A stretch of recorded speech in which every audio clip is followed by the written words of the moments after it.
सुंदरवन के जंगलों में टोनी नाम की चिड़िया रहा करती थी, जो बहुत मेहनती और दयालु थी।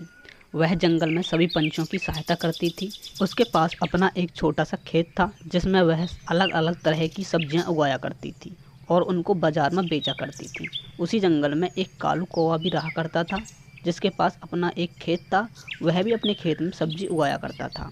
दोनों आपस में बहुत अच्छे दोस्त भी थे। एक बार टोनी ने अपने खेत में प्याज की फसल लगाई हुई और कालू ने अपने खेत में मटर की फसल लगाई हुई थी। टोनी अपने खेत में बहुत मेहनत करती है। एक दिन कहीं से पास ही के जंगल से एक बाज उस जंगल में आ जाता है। वह देखता है कि उस जंगल में तो बहुत हरियाली है और तरह तरह की फसल उगी हुई है।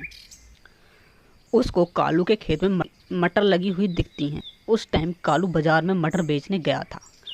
बाज उस खेत में घुस जाता है और पेट भरकर मटर खाता है और चला जाता है।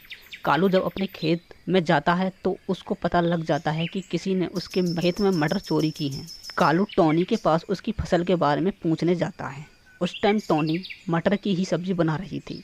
कालू को टोनी पर शक होता है, कहीं इसने ही तो मेरी मटर चोरी नहीं की। पर उसको टोनी पर विश्वास था।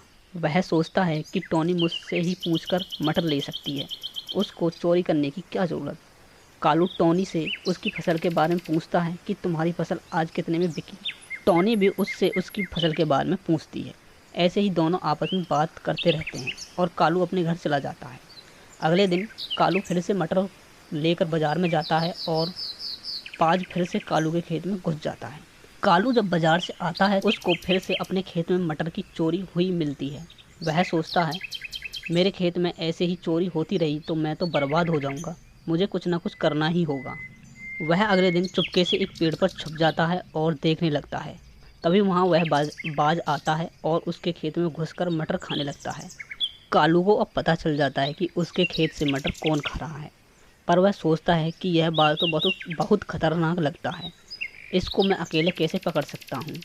वह टोनी के पास जाता है और उसको सारी बात बता देता है। टोनी बोलती है कि कालू मैं तुम्हारे साथ हूँ, पर हम उसको पकड़ेंगे कैसे। कालू उसको सारी योजना बता देता है। अगले दिन जब वह बाज आता है तो टोनी और कालू उसको जाल में फंसा लेते हैं और उसको अपने राजा के पास ले जाते हैं और उसको सारी बात बताते हैं। राजा उसको अपनी जेल में कैद कर लेता है।